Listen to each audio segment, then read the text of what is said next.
বৈষম্যকে বোঝায়। এবারে হুবহু অনুসরণ করা হবে। দেশ যেভাবে এগোবে রাজ্য তার ভিন্ন পথ নেবে না। দেখুন, এক্ষেত্রে আমি একটা বারবার উপমা দিই যে আমরা পশ্চিমবঙ্গের রূপকার বলে ডক্টর বিধানচন্দ্র রায়ের কথা বলি। কেন বলি? কারণ ডক্টর বিসি রায়ের সময়তে, বিধানবাবুর সময়তে কলকাতা ছাড়িয়ে সল্টলেক, কল্যাণী, দুর্গাপুর, হলদিয়া, খড়গপুর, শিলিগুড়ি শুধু নগরায়ন না, নগরায়ন, শিল্পায়ন এবং বাংলার প্রকৃত উন্নয়ন বা বাংলার বিকাশ তা হয়েছিল। তার মূল কারণ কি ছিল? আমাদের বিচারে বিধানচন্দ্র রায় ছিলেন শেষ মুখ্যমন্ত্রী যিনি ডবল ইঞ্জিন সরকার চালিয়েছিলেন। কেন্দ্রে যে সরকার, তার সঙ্গে রাজ্য সরকারের এক সহযোগী ভূমিকা ছিল। পরবর্তীকালে সিদ্ধার্থ শঙ্কর রায়ের সময়তে নকশাল আন্দোলনের ইন্টারনাল ডিস্টারবেন্স এমন ছিল যে দিল্লিতে একই সরকার থাকলেও তার কোনো সুবিধা রাজ্য নিতে পারেনি এবং একটা অরাজক পরিস্থিতি ওই সময়টায় তৈরি হয়েছিল। তারপরের 5-6 দশক দিল্লির বিরুদ্ধে লড়াই করে আমরা 5 দশক কাটিয়ে দিয়েছি। আমরা এবং আমাদের আগের দুটি প্রজন্ম, আমাদের পরের দুটি প্রজন্ম, এই 5টি প্রজন্ম শুধু দিল্লির সঙ্গে আমরা লড়াই করাটাকেই আমাদের রাজনৈতিক সংস্কৃতি বলে মনে করেছি। বাংলার সামনে 5 দশক পর আবার একটা সুযোগ এসেছে যে ডবল ইঞ্জিন সরকারের সুবিধা নেওয়ার। রাজনৈতিকভাবে ভিন্নতা থাকলেও দিল্লিকে বাদ দিয়ে, কেন্দ্রকে বাদ দিয়ে সরকার চালানোর মানসিকতা কখনো কেরলও দেখায়নি, তামিলনাড়ুও দেখায়নি। আমরা দেখিয়েছি, আমরা রাজ্যকে পিছিয়ে দিয়েছি এবং শিক্ষাক্ষেত্রে তার আঘাত পড়েছে সবচেয়ে বেশি। তো সে কারণে আমাদেরকে এই অঙ্গীভূত করা, একত্রীকরণ করা এবং সেই সঙ্গে কেন্দ্রীয় সরকারের শিক্ষানীতির প্রতিটি বিষয়কে হুবহু আমরা এখানে প্রয়োগ করব, মেনে চলব, যাতে বাংলার ছাত্রছাত্রীরা যারা উচ্চ শিক্ষার্থী হয়ে দেশের অন্য প্রান্তের সঙ্গে সঙ্গে সেই একই বেনিফিটগুলি পশ্চিমবঙ্গের মাটিতেও তারা পেতে পারে।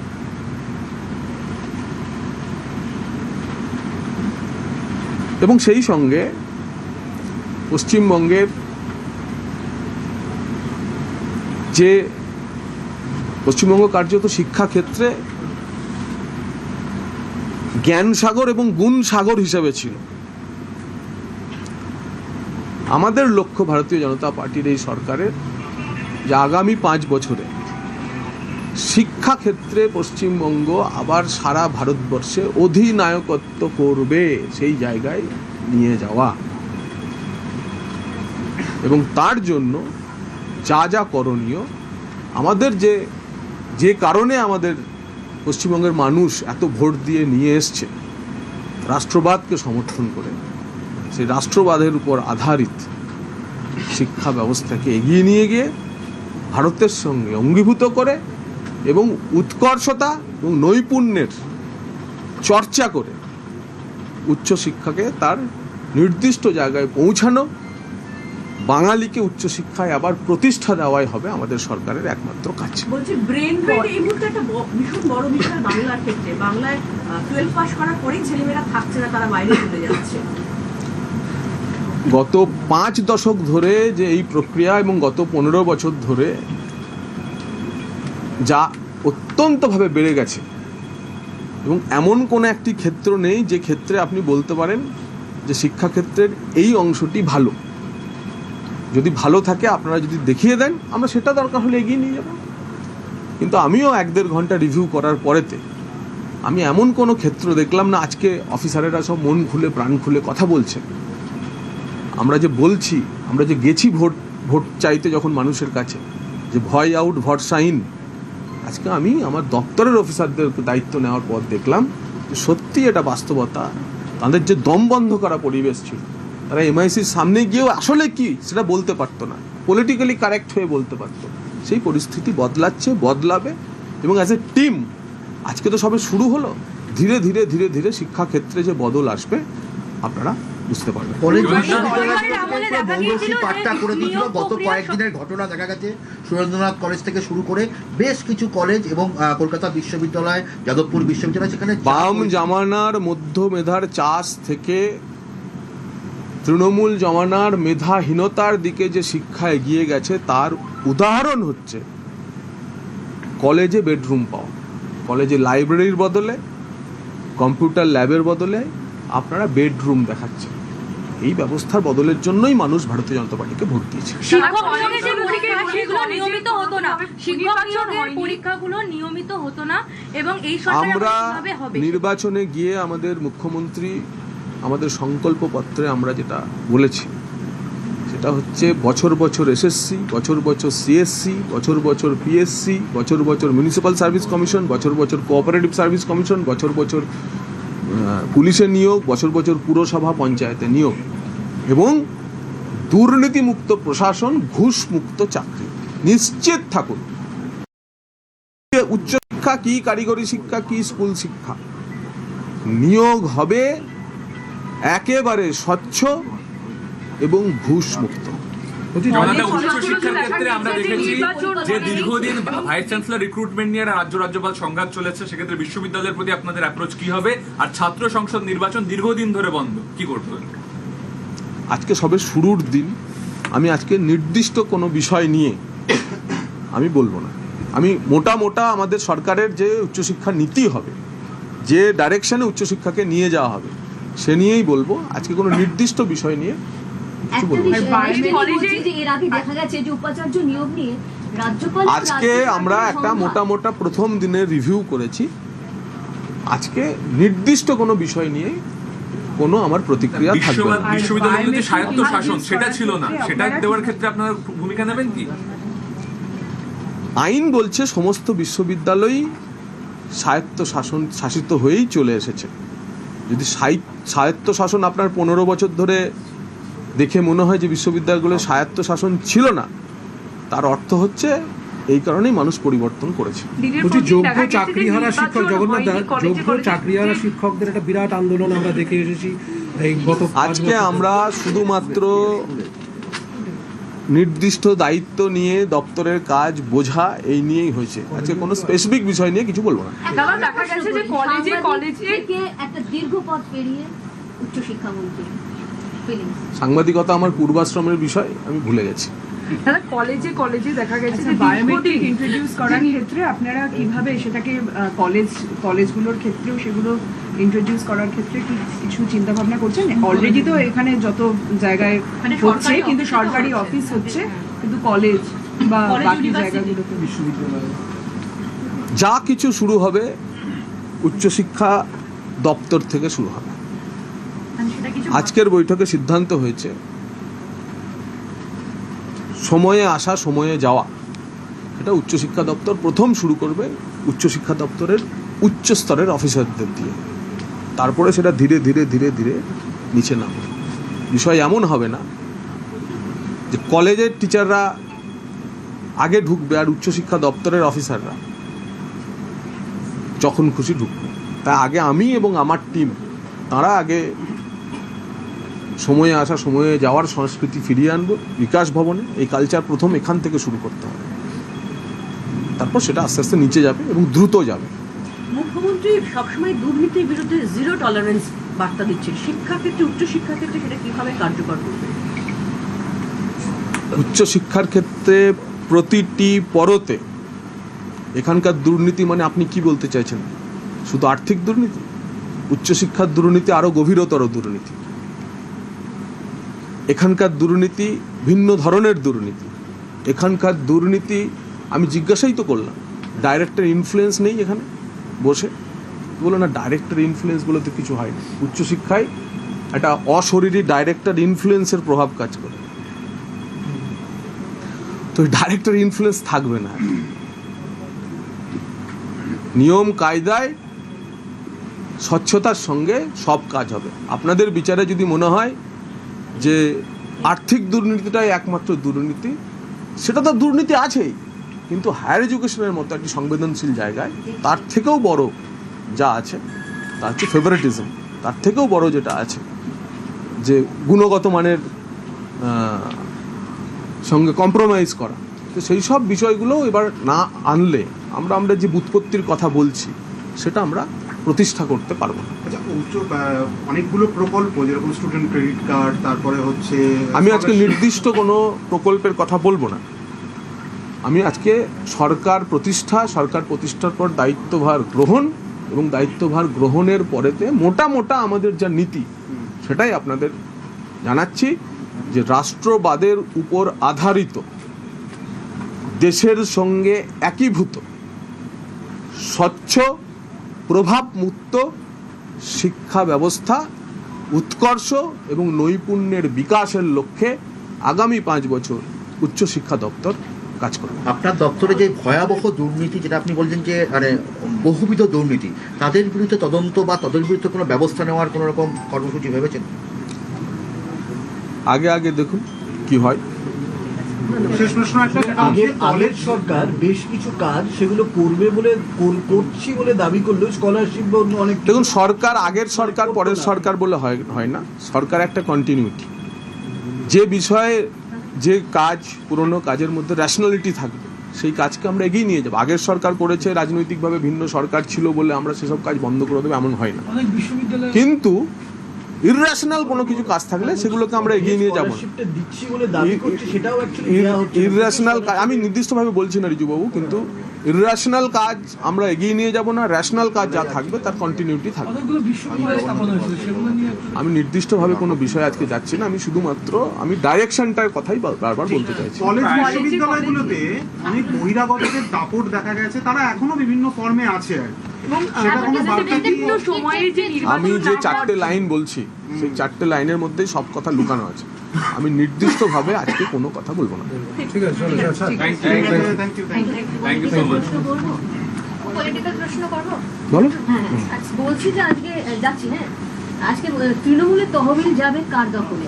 মমতা ব্যানার্জি যদি কংগ্রেসে ফিরে যান তাহলে তৃণমূলের তহবিলের মালিকানা থাকবে কাদের হাতে? এটা নিয়ে প্রশ্ন।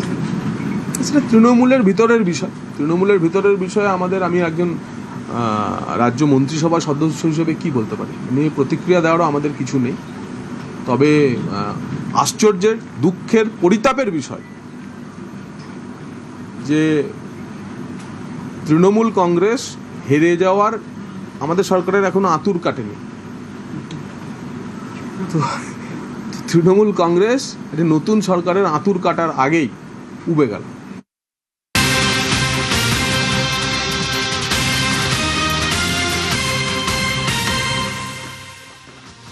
বিকেল হওয়ার আগেই আকাশ কালো, পুরো কালো হয়ে গিয়েছে আকাশ। কলকাতা সংলগ্ন এলাকায় তুমুল ঝড় বৃষ্টি।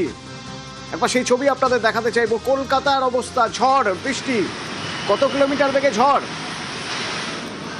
কতটাই বা বৃষ্টি হলো, কোথায় কতটা বৃষ্টি, কতক্ষণ চলবে এই বৃষ্টি জানবো। আমার সহকর্মীরা রয়েছেন। আর বিমানবন্দরের ছবি আপনাদের দেখাতে চাইবো। সেখানে উড়ান দেরিতে ওঠানামা করছে, বেশ কিছু বিমান দেরিতে উঠছে নামছে, তবে এখনো পর্যন্ত কোনো বিমান বাতিল হওয়ার খবর আমাদের কাছে নেই। বিশ্বজিৎ আছে আমার সঙ্গে। বিশ্বজিৎ, কতক্ষণ চলবে এই ঝড় বৃষ্টি এবং ঝড়ের পরিমাণ, গতি কতটা? দেখো, কলকাতা সহ আশেপাশের যে সমস্ত জেলা রয়েছে, অর্থাৎ উত্তর ও দক্ষিণ 24 পরগনা, হাওড়া, হুগলি এবং পূর্ব মেদিনীপুর, এই জেলাগুলিতে কার্যত 60 থেকে 70 কিলোমিটার গতিবেগে দমকা ঝোড়ো বাতাস এবং তার সঙ্গে বজ্রবিদ্যুৎ সহ বৃষ্টি এবং কোথাও কোথাও মাঝারি মানের বৃষ্টির সতর্কতা জারি করেছিল। আগেই একটা পূর্বাভাস ছিল। আলিপুর আবহাওয়া দপ্তর আলিপুর আবহাওয়া দপ্তর আগেই পূর্বাভাস দিয়েছিল যে এই রকম একটা বজ্রগর্ভ মেঘ তৈরি হয়ে বুধবার এবং বৃহস্পতিবার এই দুদিনে দক্ষিণবঙ্গে ঝড় এবং বৃষ্টির পরিমাণ বাড়তে পারে। এবং কিছুক্ষণ আগেই আমরা জানি 2 ঘন্টা যে সতর্কবার্তা দেওয়া হয় নাওকাস্টে, সেখানেও সতর্কবার্তা দেওয়া হয়েছিল। প্রায় দক্ষিণবঙ্গের বেশিরভাগ জেলাতেই এই সতর্কবার্তা ছিল, কলকাতাও তার মধ্যে ছিল। সেখানে 60 থেকে 70 কিলোমিটার গতিবেগে দমকা ঝোড়ো বাতাস এবং একই সঙ্গে বজ্রবিদ্যুৎ সহ বৃষ্টি, বজ্র বজ্রপাতের আশঙ্কা, এই সতর্কতা জারি করা হয়েছিল। এবং বিকেলেই আমরা দেখলাম যে একেবারে কালো ঘন মেঘ এবং কালো অন্ধকার করে এলো। সন্ধ্যের আগেই অন্ধকার ঘনিয়ে এলো কলকাতা শহর সহ আশেপাশের বেশ কিছু জেলাতে, এবং তীব্র ঝড়ের সঙ্গে বজ্রবিদ্যুৎ সহ বৃষ্টি শুরু হলো। এবং এই বৃষ্টি কিছুক্ষণ চলবে, অর্থাৎ এই বজ্রগর্ভ মেঘ যতক্ষণ থাকবে ততক্ষণই এই বজ্রগর্ভ মেঘ থেকে ঝড় বৃষ্টির সম্ভাবনা থাকবে। অতনু। এবং অর্থাৎ এই বজ্রগর্ভ মেঘ একটা সঞ্চার হয়েছে, এটা আকস্মিক, এর সঙ্গে প্রাক বর্ষা বৃষ্টির কোনো সম্পর্ক নেই? না, অবশ্যই প্রাক বর্ষার বৃষ্টি তো শুরু হয়েছে। আমরা জানি যে উত্তরবঙ্গে ইতিমধ্যেই বর্ষা ঢুকে গেছে এবং আগামী 3-4 দিনের মধ্যে দক্ষিণবঙ্গে অনুকূল পরিস্থিতি তৈরি হয়েছে। অর্থাৎ যে বজ্রগর্ভ মেঘ এতদিন আমরা প্রি মনসুন এদের দেখেছি যে প্রি মনসুন স্টেজে, সেখানে এই মেঘটাও সেরকম ভাবেই তৈরি হয়েছে ঝাড়খণ্ড এবং পশ্চিমের জেলাগুলির ওপরে এই বজ্রবিদ্যুৎ সহ ঝড় বজ্রগর্ভ মেঘ তৈরি হয়েছে এবং সেই মেঘ দক্ষিণবঙ্গ অর্থাৎ গাঙ্গেয় পশ্চিমবঙ্গের ওপরে এই মুহূর্তে অবস্থান করছে এবং তার ফলে এই ঝড় বৃষ্টির সম্ভাবনা। তবে এই পরিস্থিতির সঙ্গে সঙ্গেই প্রাক বর্ষার যে বৃষ্টি, সেই বৃষ্টির সঙ্গে সঙ্গেই কিন্তু বর্ষার যে মৌসুমী বায়ুর যে প্রভাব সেটাও বিস্তার লাভ করছে, অর্থাৎ উপকূল পরিস্থিতি তৈরি হচ্ছে। আগামী 3-4 দিনের মধ্যে দক্ষিণবঙ্গেও বর্ষা ঢুকে যাবে এমনটাই পূর্বাভাস আলিপুর আবহাওয়া দপ্তর। ইতিমধ্যেই আমরা জানি উত্তরবঙ্গে গতকালই বর্ষা ঢুকেছে এবং বর্ষা উত্তরবঙ্গের কোচবিহার, আলিপুরদুয়ার। প্রাক বর্ষার বৃষ্টি যার হাত ধরেই মৌসুমী বায়ু ঢুকে যাবে বা বর্ষা ঢুকে যাবে দক্ষিণে। একদমই, অর্থাৎ আর 2-3 দিনের মধ্যেই বর্ষা ঢুকে যাওয়ার সম্ভাবনা প্রবল। তবে যদিও আলিপুর আবহাওয়া দপ্তর যে পূর্বাভাস দিয়েছে, যে অনুমান আবহাওয়া বিজ্ঞানীদের, তাতে তারা অনুমান করছে যে উত্তরবঙ্গের বাকি জেলা এবং দক্ষিণবঙ্গের বেশ কিছু জেলাতে আগামী 3-4 দিনের মধ্যেই দক্ষিণ পশ্চিম মৌসুমী বায়ু ঢুকে পড়বে। ধন্যবাদ। একবার এয়ারপোর্টের ছবিটা একবার দেখতে চাইবো, সেখানে বিমান ওঠানামায় কোনো রকম কোনো সমস্যা হচ্ছে কি? বিমান কিছু রিশিডিউল হয়েছে কি জানবো। অনুপ রয়েছে আমার সঙ্গে। অনুপ, ঝড় বৃষ্টির ফলে সাময়িক বিমান চলাচলে কিন্তু সমস্যা বলা যেতে পারে। তার কারণ বেশ কিছু বিমান নামা এবং ওঠার ক্ষেত্রে সমস্যার মুখে হয়েছে, কারণ দেরিতে ওঠানামা করছে বিমান। যদিও এখনো পর্যন্ত কোনো বিমান বাতিলের কোনো খবর নেই, যদিও যে বেশ কিছুক্ষণ ঝড় বৃষ্টি হয় তার ফলে বিমান ওঠানামার ক্ষেত্রে বেশ কিছু দেরি হচ্ছে। যদিও বিমানবন্দর কর্তৃপক্ষ জানাচ্ছে যে এখনো পর্যন্ত ভিজিবিলিটি 400 আছে এবং এর থেকে বিমানে ভিজিবিলিটি বিমানবন্দরে নামলে সেক্ষেত্রেই সাময়িক ক্ষেত্রে বেশি সমস্যা হবে। কিন্তু বিমান ওঠানামার ক্ষেত্রে দেরিতে ওঠানামা করছে, যেহেতু ঝড় বৃষ্টি হচ্ছে সেই কারণে কিছু সময় গেলেই আগামী ছন্দে ভিড়বে কলকাতা এয়ারপোর্ট, এমনটাই বলা চলে। ধন্যবাদ অনুপ। বিশ্বজিৎ এবং অনুপ আমার সঙ্গে ছিল। আর হাওয়া অফিস কি বলছে একবার শোনা যায়। দক্ষিণবঙ্গের জেলাগুলিতে বজ্রবিদ্যুৎ সহ বৃষ্টিপাতের সম্ভাবনা রয়েছে, সাথে দমকা হাওয়া, কোথাও কোথাও কালবৈশাখীরও সম্ভাবনা রয়েছে দক্ষিণবঙ্গের বেশ কিছু জেলাতেই। বজ্রবিদ্যুতের যথেষ্ট তীব্রতা থাকার সম্ভাবনা থাকছে 11 তারিখ। বজ্রপাতের সতর্কতা থাকছে। 2-1 জায়গায় ভারী বৃষ্টির সম্ভাবনা রয়েছে 11 তারিখে পূর্ব বর্ধমান, বাঁকুড়া এই জেলাগুলো 2-1 জায়গায়। অন্যান্য জেলাগুলোয় মাঝারি ধরনের বা কোথাও কোথাও হালকা বৃষ্টির সম্ভাবনা রয়েছে। কলকাতা পার্শ্ববর্তী অঞ্চলের জন্য বৃষ্টিপাতের সম্ভাবনা রয়েছে, সাথে দমকা হাওয়ার তীব্রতা থাকার সম্ভাবনা থাকছে। 4399 দিন, অর্থাৎ জওহরলাল নেহরুকে টেক্কা নরেন্দ্র মোদীর নির্বাচিত প্রধানমন্ত্রী হিসেবে সবচেয়ে বেশি দিন।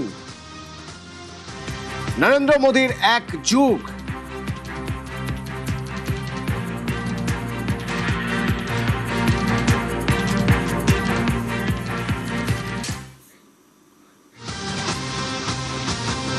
আর এই ছবি দেখছেন দিল্লি থেকে। সেখানে মুখ্যমন্ত্রী শুভেন্দু অধিকারী গিয়েছেন। আজ সব রাজ্যের, বিজেপি শাসিত রাজ্যের মুখ্যমন্ত্রী, উপমুখ্যমন্ত্রীদের সঙ্গে নৈশভোজ, তাদের সঙ্গে দেখা করবেন নরেন্দ্র মোদী। প্রধানমন্ত্রী নরেন্দ্র মোদীর সেই ডেকেছেন এবং সেজন্যই আজ মুখ্যমন্ত্রী শুভেন্দু অধিকারী কিছুক্ষণ আগে তিনি দিল্লি গিয়েছেন। দিল্লির ছবি দেখছেন। নির্বাচিত প্রধানমন্ত্রী হিসেবে শিখরে মোদী। 4399 দিন, অর্থাৎ সবচেয়ে বেশি দিন নির্বাচিত প্রধানমন্ত্রী হিসেবে তিনি আছেন। এর আগের এই রেকর্ড ছিল জওহরলাল নেহরুর। নরেন্দ্র মোদীর 1 যুগ নির্বাচিত প্রধানমন্ত্রী হিসেবে শিখরে।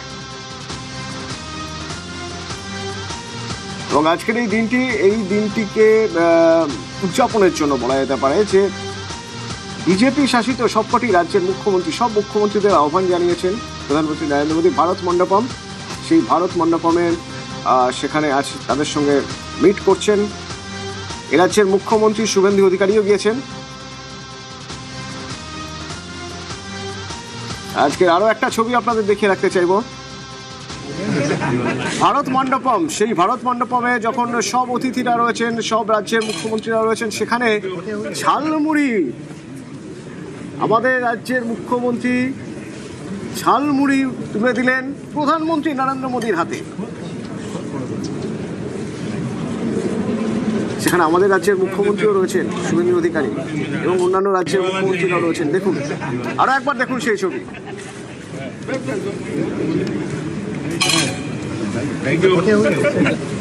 মুখ্যমন্ত্রী শুভেন্দু অধিকারী ঝালমুড়ি তুলে দিলেন প্রধানমন্ত্রী নরেন্দ্র মোদীর হাতে।